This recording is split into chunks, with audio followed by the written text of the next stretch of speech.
Здравствуйте! В эфире информационный выпуск Амшившара. И сегодня в выпуске. Исполнилось 30 лет добровольческому движению Отечественной войны народа Абхазии. В городе Герои Гудаути прошли торжественные мероприятия. С чем связаны перебои с поставками топлива и как решается этот вопрос? Первый экипаж абхазской команды завершил заезд в танковом биатлоне международных армейских игр «Армии-2022», показав второй по времени результат. В Абхазии отметили День добровольца. В этом году исполнилось 30 лет добровольческому движению Отечественной войны народа Абхазии. Торжественные мероприятия, посвященные этой дате, прошли в городе Герои Гудаути, где располагался штаб Конфедерации горских народов Кавказа.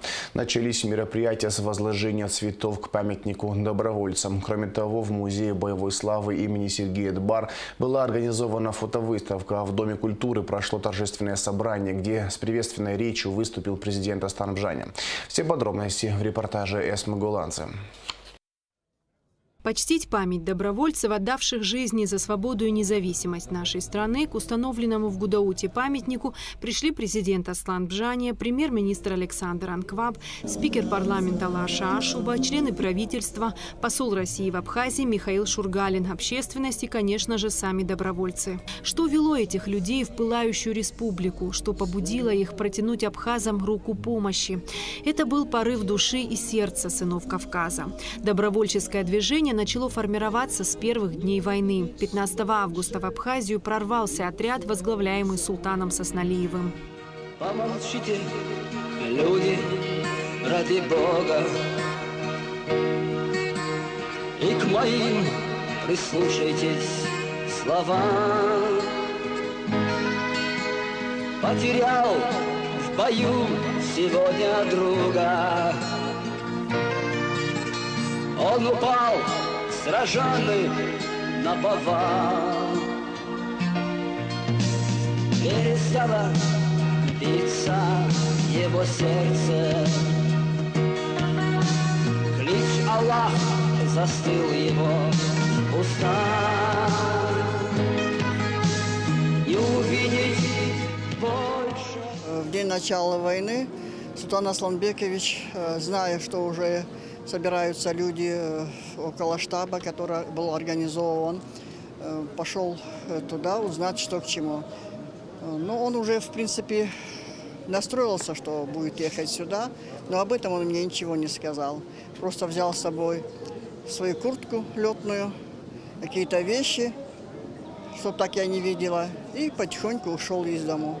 Здесь в Гудауте был митинг, люди собрались, и они сразу попали на этот митинг, где выступили и сказали, что мы такие-то прибыли поддержать народ Абхазии, и через горы вооруженные уже добровольцы со всех республик Северного Кавказа идут сюда. Абхазы, вы не одни. Безусловно, было ликование здесь. Люди уже поняли, что действительно они не одни. И такое вот начало. Первые дни они уже 15-го прибыли сюда, а 16-го уже полностью Султан Асланбекович начал внедряться, вникать во все. Первые добровольцы из Чечни пришли в республику через перевалы главного Кавказского хребта и по морю к берегам Гудауты. Отряд «Волчьей стаи» пополнялся новобранцами в ходе всей войны. Со временем в нее вошли не только чеченцы, но и представители других национальностей. У нас чисто погибших в Абхазии за войну самое много, по-моему, у нас 67 человек погиб. Я не говорю о тех, которые инвалидами остались. У нас по сей день есть люди, которые в колясках сидят. 67 человек – это официально погибшие у нас. А прибыли разными группами. 21, 18, 22, вот так вот. Разными группами прибыли. Мне 23 года было. Тогда Шамиль Басаев, телевидение 8 часов объявил, что помочь надо маленькому государству, что там беременные женщины порезали ребенка живота. И мы собрались. Так мы по дороге в Россию мы взяли заложники, нас не пускали сначала. Ну так, не хотели пускать. 22-го мы здесь были. Добровольческое движение было многонациональным. На защиту нашей страны встали представители Северного Кавказа, абхазских диаспор за рубежом, а также Юга России и Приднестровья. У каждого из этих людей своя история, но всех их объединяет одно – отвага, решимость, благородство. Потеряли, конечно, 12 человек в этой войне. Но, тем не менее, мы победили. Это их не заслуживает подвиг. То, что они совершили здесь. Ну, пойму, что понял. 92-й год, я в армию шел. В армию шел 17 лет, мне, кажется, исполнилось. И так получилось, что я приехал в отпуск и попал на войну. Мероприятия продолжились в Музее боевой славы имени Сергея Дбар. Ко Дню добровольца здесь была организована выставка фотографий, на которых многие находили себя. Всего в боевых действиях 92-93 годов приняли участие более 2000 добровольцев. Более 250 из них погибли. Завершились мероприятия торжественной церемонии в Доме культуры. Президент Аслан Бжани обратился ко всем добровольцам с приветственной речью. Уважаемые соотечественники, дорогие добровольцы, искренне поздравляю с Днем добровольца. В этом году, 14 августа, исполнилось 30 лет со дня начала Отечественной войны народа Абхазии. Уже на второй день войны мы были не одни. К нам на помощь пришли первые добровольцы из Северного Кавказа во главе с выдающимся сыном кабардинского народа султаном Асланбековичем Соснариевым. Добровольцы из Северного Кавказа, Юга России, наши братья из зарубежной диаспоры, Республики Южная Осетия и Приднестровской Молдавской Республики встали рядом с нами в справедливой борьбе против агрессора. Благодаря проявленному бесстрашию и мужеству всех, кто сражался за мир и правду, мы отстояли свободу и независимость Апсны. Дорогие добровольцы, народ Республики Абхазия всегда будет вам благодарен. Безусловно, мы должны сохранить и развивать наши отношения с народами, вставшими рядом с нами в тяжелейший период. К сожалению, пандемия коронавируса не дала нам возможности провести встречи ранее. В начале сентября этого года планируется мой визит в Республике Северного Кавказа, и я с радостью встречусь с вами. Дорогие добровольцы, еще раз позвольте пожелать вам крепкого здоровья и благополучия. Большое вам спасибо. Указом президента Абхазии Аинди Дакаев, сын добровольца из Чечни Султана Дакаева, награжден именным оружием. Таким образом было исполнено завещание добровольца в случае его гибели передать оружие сыну. Именной пистолет лично вручил Аинди Дакаеву президент Аслан Бжани. На торжественной церемонии Аслану Бжани была вручена награда во славу Осетии. Награды также были удостоены спикер парламента Лаша Ашуба, министр обороны Владимир Ануа, его заместитель Беслан Цвижба, советник президента по делам спорта Ахра Ашуба, замруководителя фонда «Помним» Ляля Чамагуа. Торжественная церемония длилась более 2 часов. После празднования Дня добровольца президент продолжил общение с добровольцами в неформальной обстановке. Эсма Гуланзе, Раму Камки, Абхазское телевидение. Спикер Народного собрания Лаша Ашуба обратился к добровольцам, ветеранам Отечественной войны народа Абхазии. Лаша Ашуба выразил чувство искренней признательности всем, кто, руководствуясь нравственными принципами, прошел суровые испытания в борьбе за свободу и мир на абхазской земле. В нашей стране высоко оценивается моральная и политическая составляющая добровольческого движения, которая стала значимым фактором в ходе Отечественной войны народа Абхазии. Война показала нерушимость традиций дружбы и взаимопомощи народов Кавказа. Участие добровольцев в борьбе за правое дело является достойным примером мужества и патриотизма, доказавшим, что победа может быть одержана не только силой оружия, но и единством. Мы глубоко чтим и всегда будем хранить в своей памяти благородный подвиг всех добровольцев, говорится в обращении. Лаша Ашуба также подчеркнул, что парламент Абхазии готов и в дальнейшем поддерживать работу организации ветеранов-добровольцев, участников Отечественной войны народа Абхазии, которые осуществляют свою деятельность в республиках Северного Кавказа. Заслуженные артисты России, Адыгеи и Абхазии Басир Шибзухов и Заурбий Зехов находятся в эти дни в нашей стране. О золотом времени театров, взаимных гастролях и о том, какой неоценимый вклад внесли межтеатральные узы во времена Отечественной войны народа Абхазии, именитым артистам есть что рассказать. С Басиром Шибзуховым и Заурбием Зеховым пообщалась Рада Чичава. Во времена Советского Союза поддерживать связи с братскими народами Кавказа на должном уровне не удавалось. Первые гастроли и взаимные поездки труп с ответными визитами стали важнейшими шагами не только в вопросах культурного обогащения, но и в общечеловеческом, высоком смысле. Вспоминая времена гастролей 3 театров, времена, когда близкие братские народы лишь узнавали друг друга в культурной и творческой сфере, именитым актерам сдержать эмоции сложно. Их миссия – нести знамя познания через искусство, неоценимо важна. Приехали мы, Каберда, с Нальчика. Мы были здесь месяц, ездили по селам. Мы несли миссию, кроме того, что мы спектакль показывали. Мы рассказывали людям, кто мы такие, кто мы друг другу и так далее. Это, в общем, очень большая такая была миссия. Миротворческая, я бы сказал, в хорошем смысле этого слова. Потом Абхазия приехала в Нальчик на 40 дней. Обратное вот это братание. И вот то же самое мы делали в Кабарде, объясняли людям, кабардинцам и молодежи в основном, кто мы и что мы друг другу и так далее и тому подобное. Вы знаете, до определенного времени даже большинство и абхазов, и адыгов не знали, что мы родственные народы. Не знали и не подозревали. Потому что, это скрывалось почему-то. Потом только в 1984 году наш Адыгейский театр приехал сюда. Тут мы познавали друг друга, то есть находили опять друг друга, возвращались к своим истокам. Вот тут только, вот здесь. Потом Абхазский театр, потом Кабардинский театр приехал.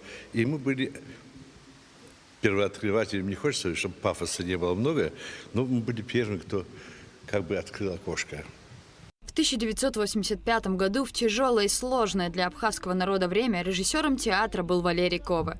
Именитый театральный деятель и актер. Он был убежден, что любой спектакль, помимо незаурядной трактовки и динамичной постановки, должен отвечать на главный вопрос – что же такое театр? И в действительности, пожалуй, существует множество подходящих ответов, но самым правильным кажется лишь один – театр – это люди, талантливые, удивительные, смелые и решительные герои и творцы. И вот сегодня у нас в гостях действительно вот для моей жизни, для меня, и не только для меня, для всех абхазов, это легендарные личности. Эти люди, которые в самые тяжелые дни, которые рядом стояли с нами, днем и ночью. Это актеры, большие актеры. Это Зехов Заур и Шибзухов Басир. Братские узы и налаженные между театрами связи сыграли свою значительную роль в дальнейших, весьма тягостных и трагичных событиях. Многие актеры добровольцами прибыли на помощь абхазскому народу во время войны. Заур Зехов и Басир Шибзухов активно помогали Абхазии, стояли рядом с нашим народом в самое сложное, тяжелое время. После того, как война началась, наша молодежь уже сама побежала сюда спасать братьев. Потому что они уже знали, что это братья. Не кто-то так как-то что-то, а братья. Вот. Что сыграло очень немаловажную роль. Чем мы горды, кстати, потому что наши актеры приезжали, воевали. Я приезжал во время войны здесь с благотворительной помощью и так далее и тому подобное. Каждый как мог. И Северный Кавказ, и Абхазия плечом к плечу, как в мечети. Знаете, в мечети надо молиться плечом к плечу. Тогда Всевышний Аллах принимает это как общую молитву, она сильнее. Понимаете, поэтому здесь тогда стали плечом к плечу, да. Переоценить важность укрепления братских уз между кавказскими народами невозможно. Самые сложные дни, решающие и трагичные, именно помощь братских народов сыграла значительную роль. Во время войны эти люди что делали? Вот Толик Шахналиев, он там внизу написан, он воевал, актер Кабардинского театра, он написал: «Вы можете вернуться в свое здание, я освободил ваш театр».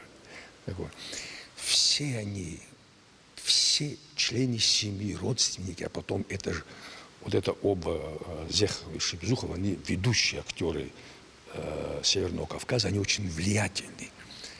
Они подняли, вот именно подняли, возбудили вот эта естественная кровь, единая кровь абхазо-адыгская. Это такую поддержку потом мы получили в начало войны. На данный момент возможность возобновить гастроли между театрами детально обсуждается. Говорят, именно театральные подмостки служат всенародной школой жизни. И, пожалуй, поспорить с этим сложно. Рада Чачава, Михаил Братухин, Абхазское телевидение. К другим темам. В связи со значительными перебоями поставок топлива в Абхазию в сети автозаправочных станций «Азид» введены ограничения на отпуск некоторых видов нефтепродуктов, сообщается на официальном сайте компании. Уточняется, что значительная часть поставок по заключенным в июне текущего года контрактам по независящим от компании причинам не поступила в Абхазию. Ситуация усугубилась увеличением нагрузки на сеть АЗС «Азид» в связи с временным отсутствием топлива на автозаправках других компаний. В ряде АЗС «Азид» происходит отпуск топлива по картам и талонам юридическим лицам, фактически оплатившим определенные объемы нефтепродуктов в соответствии с ранее заключенными договорами. Перебои поставок топлива связаны с увеличением количества пассажирских поездов в южном направлении, из-за чего объем грузоперевозок снизился и срок доставки грузов ЖД транспортом увеличился до 1,5 месяца вместо 10-15 дней. Так прокомментировали ситуацию в Министерстве экономики Абхазии. В ведомстве уточнили, что Министерством экономики и Абхазской железной дорогой ежедневно проводятся консультации с представителями РЖД России по вопросу ускорения продвижения составов с грузами, которые направляются в Абхазию. Приоритетными являются поставки продуктов питания, пшеничной муки и нефтепродуктов. За прошедшие выходные при содействии РЖД России были ввезены 4 цистерны с нефтепродуктами общим объемом 230 тонн. В пути находятся цистерны с топливом РН Абхазия «Азид Апсна-Ойл» общим объемом порядка 4000 тонн. Кроме того, для поддержания необходимого остатка нефтепродуктов были организованы поставки с использованием автоцистерн. На таможенном посту МАП «Адлер» Краснодарской таможни откроют дополнительные полосы движения для легкового автотранспорта, сообщается на сайте Южного таможенного управления. Оперативные меры по увеличению пропускной способности и дальнейшей реконструкции пункта пропуска были рассмотрены в ходе рабочего визита в Абхазию делегации Минэкономразвития России. В настоящее время в пиковые моменты нагрузок в сутки российско-абхазскую границу пересекают более 10,5 тысяч транспортных средств и 64 тысячи человек в обоих направлениях. Пропускная способность пункта в летние месяцы превышает допустимые показатели почти в 7 раз. После модернизации пропускная способность пункта составит 11,5 тысяч транспортных средств и 68,5 тысяч человек в сутки. 22 года назад, 15 августа 2000 года, в Сухуми выстрелом в спину был убит видный общественный и политический деятель Абхазии, юрист, правозащитник Зураб Ачба. Ежегодно в этот вечер у места его гибели в 22 часа 30 минут собираются родные и близкие, друзья Зураба Константиновича. В память о нем зажигаются свечи и возлагаются цветы. Зураб Ачба родился 23 февраля 1950 года в Сухуми. Окончил Сухумскую среднюю школу номер 10, выпускник МГУ. После окончания МГУ работал юрисконсультом в различных организациях Абхазии. С 1989 года заместитель председателя Народного форума Абхазии. Блестящий оратор, активный сторонник и участник грузино-абхазского диалога до войны. В 1991-1996 годах депутат Верховного Совета парламента Абхазии. С 1993 года член Межреспубликанской коллегии адвокатов, заведующий юридической консультацией в Москве. В 1999-2000 годах консультант в Сухумском офисе по правам человека ООН и ОБСЕ. В этот же период проявил себя как публицист. Убийца Зураба Ачба так и не был найден и не предстал перед судом. Задержаны граждане, которым вменяется культивирование запрещенных к возделыванию в Абхазии наркосодержащих растений в особо крупном размере.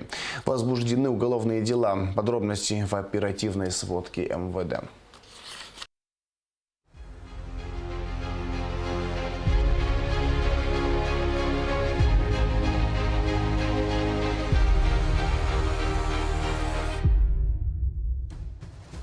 Жителю Гулрыбского района Габели Руслану Родиковичу 1970 года рождения вменяется культивирование запрещенных к возделыванию в Республике Абхазия наркосодержащих растений в крупном размере, а также незаконное приобретение и хранение огнестрельного оружия. Оперативную информацию разработали и реализовали сотрудники уголовного розыска районного отдела внутренних дел совместно с отделом милиции поселка Дранда УВД по Гулрыбскому району, в результате чего при обследовании приусадебного участка домовладения в селе Бабышара, принадлежащего гражданину Габели, были обнаружены корни растений конопли. Изъятые растения содержат наркотически активные компоненты и могут быть пригодны для изготовления наркотического вещества марихуана. На момент задержания домовладелец и сам пребывал в состоянии наркотического опьянения аналогичным веществом. Руслан Габели водворен под домашний арест. Уголовное дело, возбужденное в отношении последнего по признакам преступлений, предусмотренных частью 2 статьей 228 и частью 1 статьей 217 Уголовного кодекса Республики Абхазия, расследует следственная группа районного отдела внутренних дел. Незаконно возделывал на своем приусадебном участке в селе Тара-Абхазское запрещенные растения в крупном размере Габуня Ремзик Фриканович 1990 года рождения. Корни конопли, содержащие наркотически активные компоненты. При исследовании территории домовладения по месту проживания гражданина Габуни обнаружили и изъяли сотрудники уголовного розыска отдела внутренних дел по Ачимчирскому району. Следственной группой районного отдела внутренних дел в отношении Ремзика Габуня по части 2 статьи 228 Уголовного кодекса Республики возбуждено уголовное дело. Последний заключен под стражу. Также в Ачимчирском районе у жителя села Тара-Армянское Мягкого Артема Валерьевича 1981 года рождения изъято незаконно хранимое огнестрельное оружие и наркотическое вещество. В ходе обследования жилища, принадлежащего данному гражданину, сотрудниками уголовного розыска совместно с участковыми уполномоченными милиции отдела внутренних дел по Ачимчирскому району в спальной комнате была обнаружена 2-литровая стеклянная банка с растительным веществом внутри, как установлено экспертами, наркотическим средством марихуана. Также гражданин Мягкий незаконно хранил огнестрельное оружие, технически исправный и к производству выстрелов пригодный самозарядный карабин конструкции Симонова калибра 7,62 мм и боеприпасы к нему, который сотрудники милиции обнаружили и изъяли. При обследовании приусадебного участка домовладения обнаружены, изъяты, рассаженные в цветочные горшки корни растений конопли, содержащие наркотически активные компоненты. По факту незаконного культивирования запрещенных наркосодержащих растений в крупном размере, хранения наркотического вещества без цели сбыта, а также приобретения и хранения огнестрельного оружия в отношении гражданина Мягкого следственным подразделением Ачимчирского РОВД возбуждено уголовное дело. 14 августа последнему избрана мера пресечения – арест. В столице в ходе проведения оперативных мероприятий сотрудниками первого отдела милиции УВД по городу Сухум изъято огнестрельное оружие. Пистолет барабанного типа с 9-миллиметровыми патронами к нему сотрудники милиции обнаружили в салоне автомобиля под управлением Зантаи Романа Ивановича 1961 года рождения. Как установлено в экспертно-криминалистическом центре Министерства внутренних дел, изъятое оружие является самодельным короткоствольным нарезным револьвером, технически исправным и пригодным для производства выстрелов, а патроны боевые. По факту незаконного приобретения, перевозки, хранения огнестрельного оружия и боеприпасов отделом дознания УВД по городу Сухум в отношении гражданина Зантария возбуждено уголовное дело. Последний пребывает под домашним арестом. Пожар в Сухуме. 15 августа в 16 часов 30 минут в МЧС поступило сообщение о том, что горит кровля столичного кожзавода, который на данный момент не функционирует. Оперативными действиями сотрудников ПСО города Сухум возгорание было локализовано. Огонь тушили 4 пожарных и 1 спасательное отделение столичного ПСО. В результате пожара никто не пострадал. Первый экипаж абхазской команды завершил заезд в танковом биатлоне, показав второй по времени результат. Абхазия соревновалась с командами Таджикистана и Судана. Подробности в репортаже Шайзины Ханагу. С 13 по 27 августа на подмосковном военном полигоне Алабино проходят невероятные по зрелищности международные состязания танковых экипажей в конкурсе «Танковый биатлон» в рамках 8-х армейских международных игр «Арми-2022». В соревновании «Танковый биатлон» команды разбиты на 2 дивизиона. 14 августа прошла индивидуальная гонка экипажей 1 и 2 дивизионов. Абхазские танкисты выступили во 2-м дивизионе с командами Таджикистана и Судана.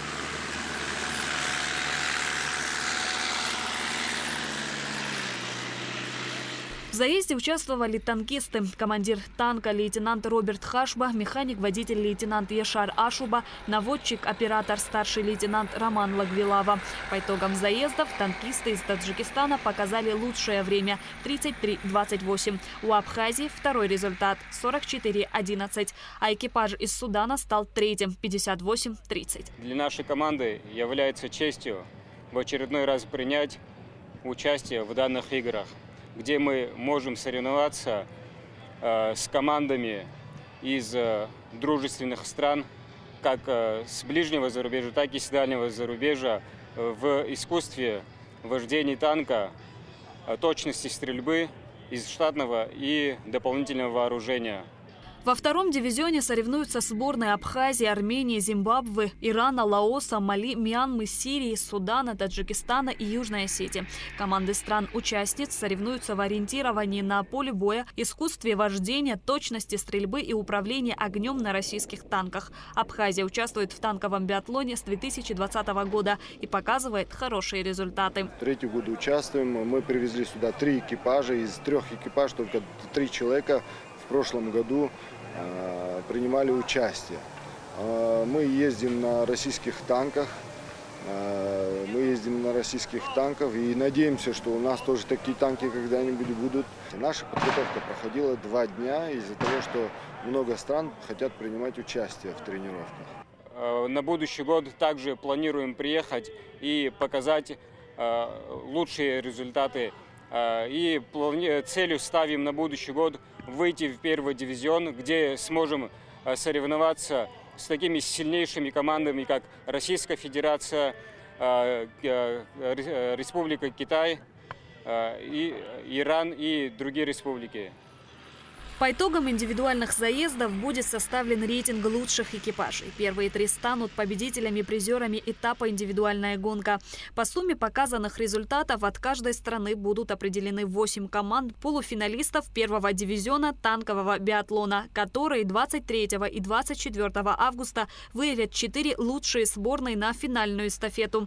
Финальная эстафета пройдет в день закрытия игр 27 августа на полигоне Алабино. В рамках армейских международных игр Арми-2022 7 команд из состава вооруженных сил Абхазии участвуют в конкурсах «Танковый биатлон», «Эльбрусское кольцо», «Снайперский рубеж», «Специальный рывок», «Военно-медицинская эстафета», «Армия культуры» и «Национальная кухня». Шазина Ханагуа, Абхазское телевидение. В завершение выпуска расскажем о погоде.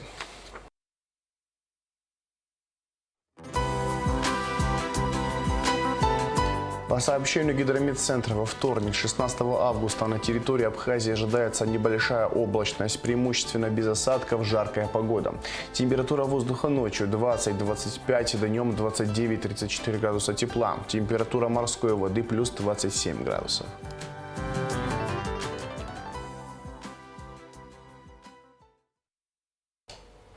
На этом информационный выпуск Камшипшара подошел к концу. Всего хорошего. До свидания.